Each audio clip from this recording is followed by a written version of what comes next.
they're So not going to be. you don't mind my continuing? Yeah, it's okay. Whenever you're ready. Okay. So, would you like to introduce yourself? Yes.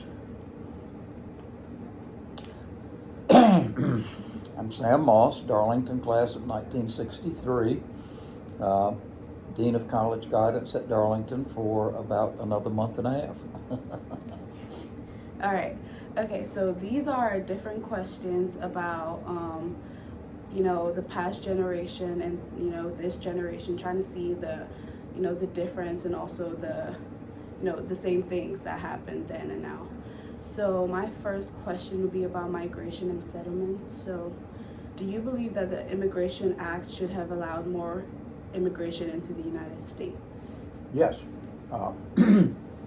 Throughout most of America's history, the U.S. has been a very open place. We are all immigrants. Everybody from the original colonists came from Europe. And up through the 18th century, most of the immigration was European. In the 19th century, a lot of it was Chinese, a lot of it was Irish. The involuntary immigration of the slave trade in the 19th century. And then in the 20th century, it's been a real mix with more and more people coming from the Middle East, from Africa, and from South America. I believe what the Statue of Liberty says about welcoming everyone has been the great strength of America. And I've been very distressed over the last few years, particularly during the Trump administration, and I'll be very honest with you, about limiting immigration, particularly as it was targeted at specific groups of people, like Muslims or people from the Middle East.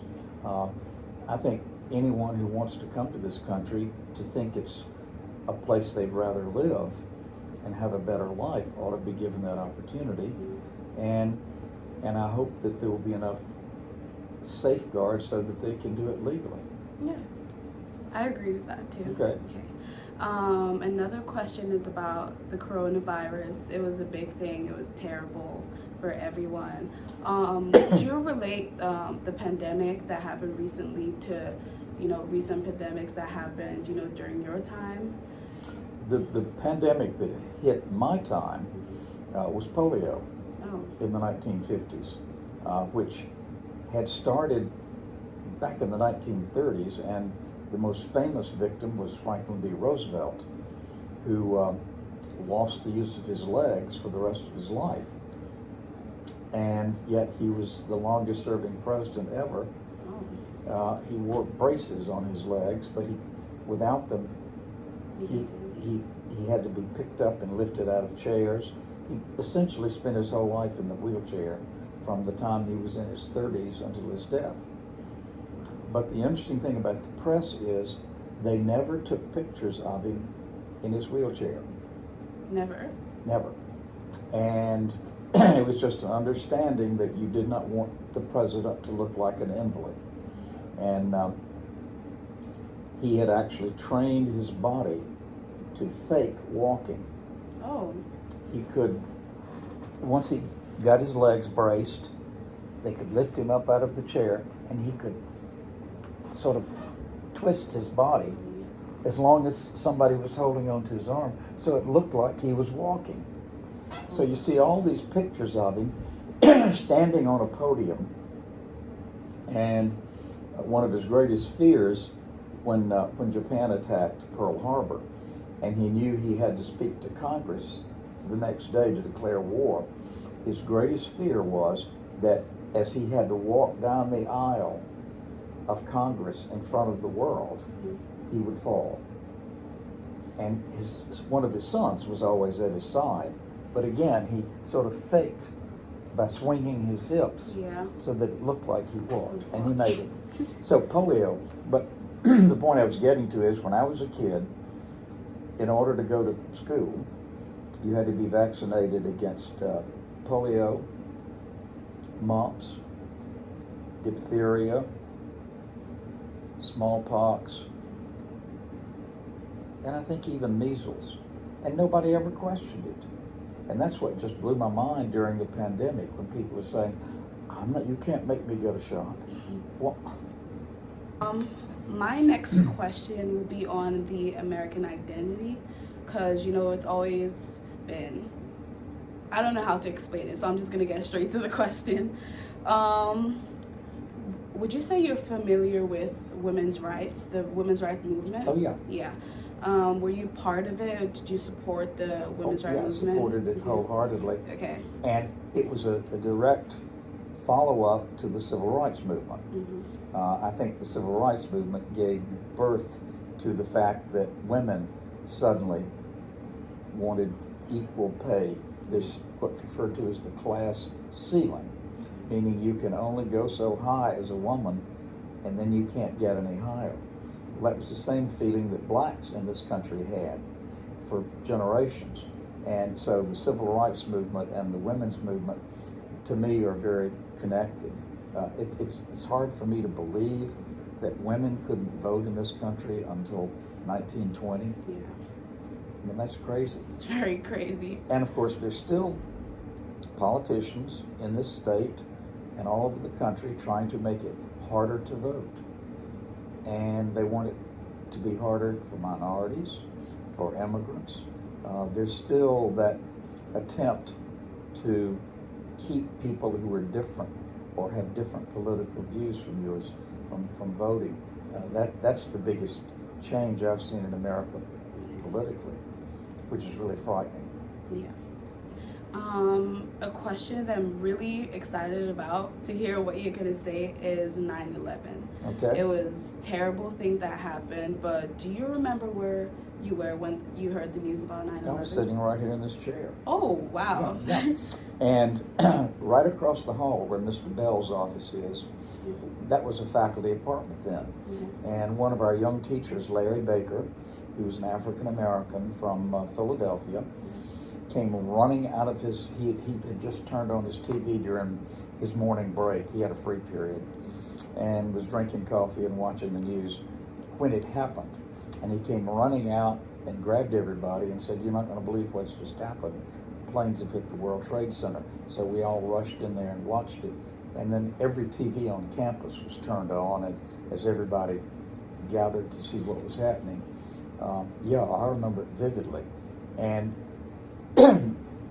more significantly for me personally, the following week I was supposed to fly to Dallas, Texas to San Antonio for a major national convention. And of course, immediately following 9/11, nobody wanted to fly. Yeah. And a group of my friends and I decided that we were not going to let that stop us from flying and leading our normal life. So I went to the Atlanta airport. It was virtually deserted. Picture in your mind the Atlanta airport with almost nobody there. And we got on our plane, and there was virtually nobody on the plane, just a handful of people. And we got into Texas, and the cab driver immediately thanked us for flying because he said, in the past week, I've had no business. Now, this is an interesting part because it's about Elvis Presley. I don't know if you're familiar with Elvis Presley. Oh, yes.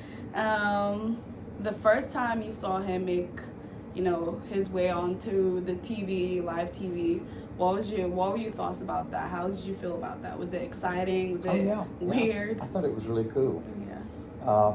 Again, I grew up in the 50s when rock and roll was coming about, and then Elvis was sort of the first big American rock and roll star.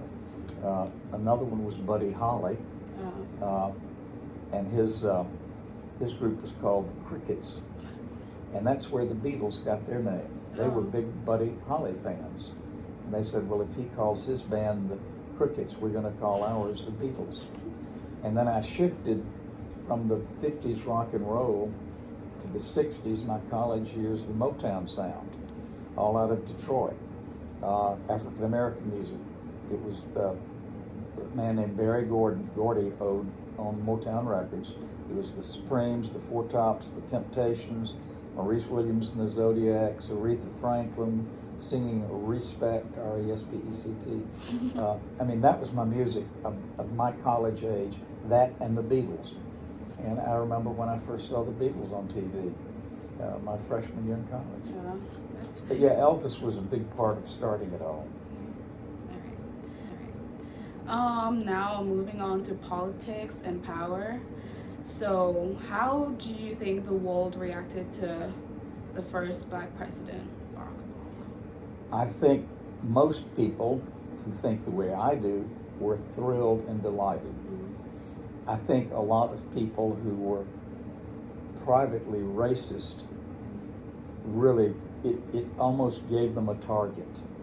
All that silly nonsense about was he really born in the United States? Well, of course he was. He had his birth certificate. He was born in Hawaii. But a lot of racists really did not like that. And I think that's the reason the Republicans won the next election. Because Republicans are, let's just say they're not as race friendly as Democrats are.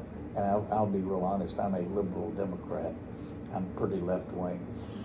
I'm moderate in the middle on economic policies, but on social and